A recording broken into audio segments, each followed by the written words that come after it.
Terima kasih sudah klik video ini. Jangan lupa like dan subscribe. Jangan lupa nyalakan loncengnya. Oke, yang sudah saya doakan semoga rezekinya melimpah dan sehat selalu. Amin. Oke, selamat menonton.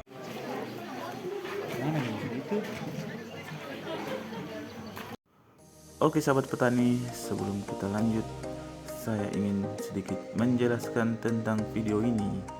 Jika ngana petani dari Sulawesi, khususnya di daerah Poso, ayo simak karena banyak sekali penjelasan-penjelasan di video ini yang tentunya akan mengembangkan diri kita untuk menjadi petani sukses, khususnya di daerah Poso, Sulawesi Tengah. Oke, simak teman-teman. Kita bawa nanti kami sudah dapatkan. Kami tidak memaksa, tidak terserah. Ya, soalnya akan kita paparkan beberapa penyampaian yang kami dapatkan ketika ke Palu kemarin di tanggal 1 di Dinas Pertanian. Karena kemarin ketika kami mengikuti webinar Pak, itu ada beberapa kementerian, Kementerian Pertanian, Kementerian Investasi, kemudian dirjen-dirjen itu ada berapa? Dirjen Perdagangan, kemudian Pertanian, kemudian Investasi yang kami temui di Kota Palu. Banyak pengalaman-pengalaman yang kami dapatkan sehingga memberi motivasi lebih besar lagi untuk menjadi petani durian yang modern, bukan petani durian yang tradisional. Kita semua di sini adalah merupakan petani durian tradisional, Pak. Belum menjadi petani yang modern. Insya Allah kedepannya kita akan lakukan seperti itu. Kemudian pada hari ini sebelum kita akan mendengarkan paparan dari pembicara ke depan, ada yang kami tunjukkan Pak. Ini bukan promosi, itu pupuk dengan penyemprotan hama yang kami gunakan. Kegunaan di durian. Ya, jadi ini bukan promosi, mau beli itu tidak. Itu hanya contoh yang kami pakai yang maupun harganya. Nah, kebetulan kemarin sudah dibuka akses seperti kata Pak Ustadz Anas, ya sama Pak Anas, bahwa negara luar itu sudah bermitra langsung sudah dengan Indonesia, jadi tidak lagi melalui negara penghubung Thailand, jadi kita bisa ekspor langsung lewat pantoloan. Namun ada tahapan yang harus diikuti, salah satunya kebun durian kita harus terregistrasi. Nah, untuk meregistrasi kebun buah itu tentu ada memudahkan kita dari kabupaten maupun provinsi, tentu harus ada kelompok. Nah, registrasi kebun buah ini bertujuan supaya buah kita yang kita jual nanti ada identitasnya, ada identitas bahwa buah itu benar dari Taman JK. Kemudian pada saat nanti dalam perdagangan dengan adanya registrasi kebun buah ini, identitas buah kita bisa tertelusuri. Misalkan nantinya ada cacat bawaan dari buah kita, nah gampang penelusurannya. Nah, kebetulan tahun ini Dinas Pertanian melalui Ditjen Hortikultura ini membuka akses untuk meregistrasi seberapa, saya kurang tahu persis luasannya, cuman kota Kabupaten Poso itu diberi kesempatan untuk mendaftarkan registrasi kebun buahnya. Bahwa saya tadi di jalan saya sempat sampaikan kalau bisa bukan cuma buah durian, karena saya tahu wilayah Taman JK ini juga menghasilkan alpukat yang kualitasnya juga cukup bagus. Jadi ada yang booming, buah yang booming, yang terima kasih Pak, yang harganya cukup baik ini durian, alpukat juga yang untuk buah alpukat. Kalau yang sekarang harganya naik stabil itu ya kopi, termasuk kopi, kakao dengan cengkeh dan buah bunga pala. Hama dan penyakit dari provinsi yang ditugaskan di Kabupaten Poso namanya Pamotan, domisilinya di Kabupaten Poso. Jadi boleh disampaikan bahwa di sini ada kelompok, ada binaan yang perlu pengetahuan tentang pengendalian hama dan penyakit. Kemudian Pak Pak Anas juga ini sudah ketemu dengan Pak Ketut Kari. Dia salah satu petugas atau berdasarkan tanaman. Jadi karena semua macam ini Taman Tikawera Lulung ini banyak bapak-bapak sekalian penanam durian. Karena punya tanaman durian dibuatkan kelompok durian. Karena semua punya coklat, bisa karena kemudian punya coklat dibentuk kelompok coklat. Jadi dasar pembentukan itu kemudian ada juga berdasarkan hamparan. Satu hamparan kebun durian bisa satu kelompok. Satu hamparan kebun coklat satu kelompok. Satu hamparan kebun cengkeh satu kelompok. Ada juga berdasarkan tempat tinggal atau domisili. Misalnya satu dusun ini ada 20 kakak, bisa jadikan satu kelompok.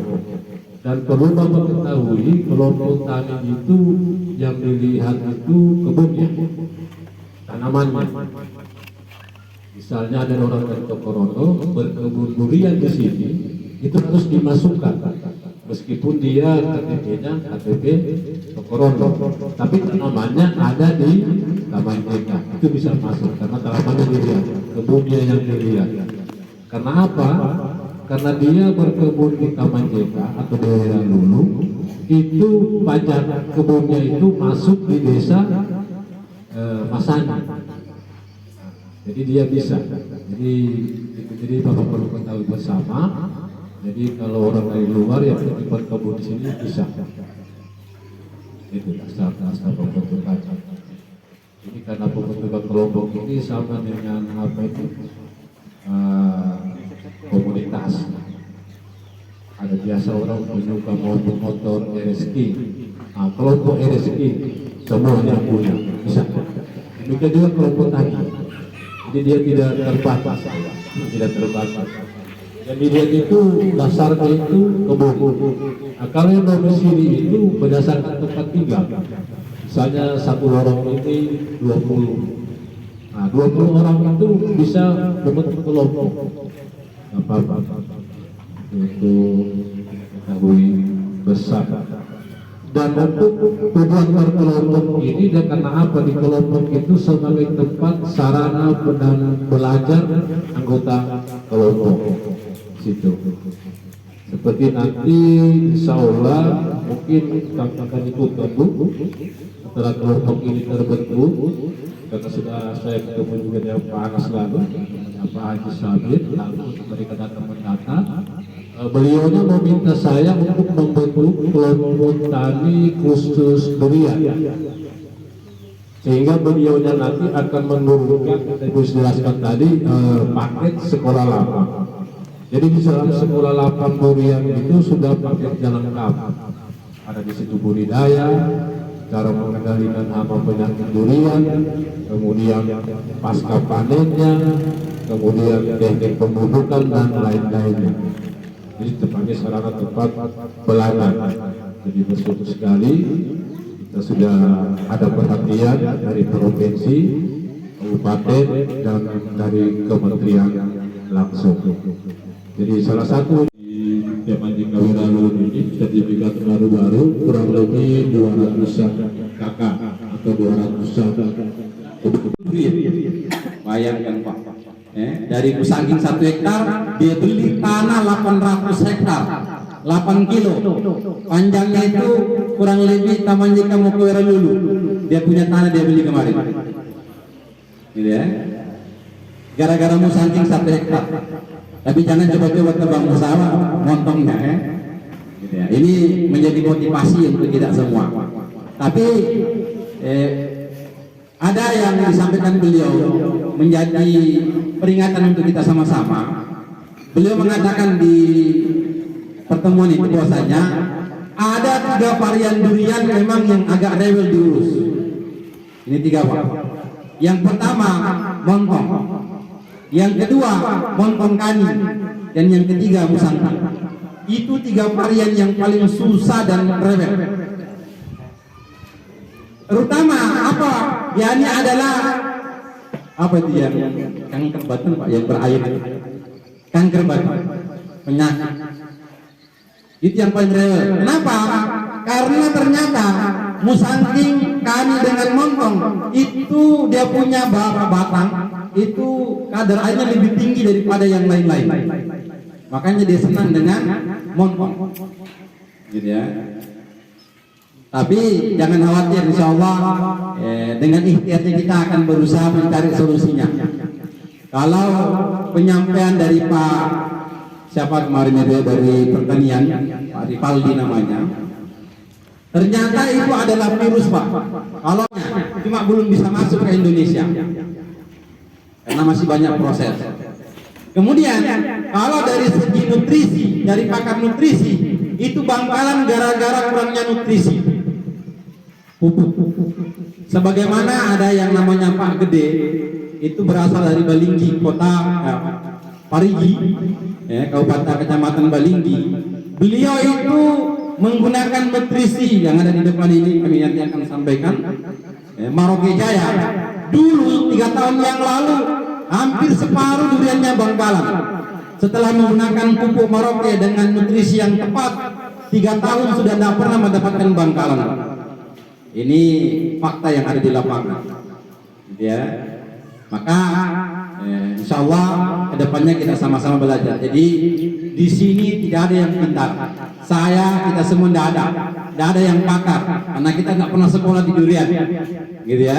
Kita ini adalah otodidak, belajar masing-masing, gitu ya. Ini yang pertama yang akan kami sampaikan kepada jamaah sekalian.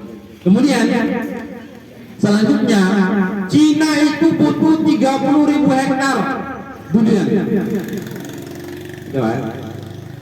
Jadi di kebutuhannya Cina itu adalah 30.000 hektar. Kalau buahnya saya tidak tahu berapa ton.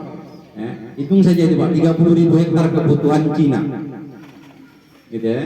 Sedangkan yang terregistrasi kemarin yang kami lihat di provinsi itu baru berapa ribu? 1.400. Berapa? 1.400. 1.400. Gitu ya. Masih banyak kurangnya. Cina masih butuh. Kemudian selanjutnya yang akan kami sampaikan.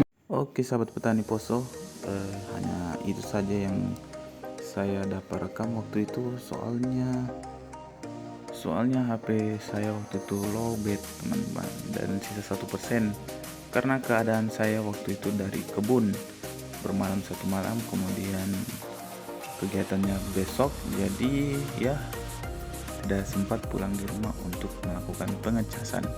Tapi tidak apa-apa teman-teman, setidaknya ada sedikit sebagian penjelasan yang sangat menarik untuk kita menjadikan motivasi ya. Oke teman-teman, cukup itu saja ya yang bisa saya jelaskan dan saya berikan kepada teman-teman, khususnya di petani Poso durian ya, petani durian Poso. Oke, jika ada kurangnya saya memohon maaf ya. Jika ada yang kurang jelas silahkan ditanyakan di kolom komentar. Oke, sampai jumpa di video-video berikutnya. Oke teman-teman.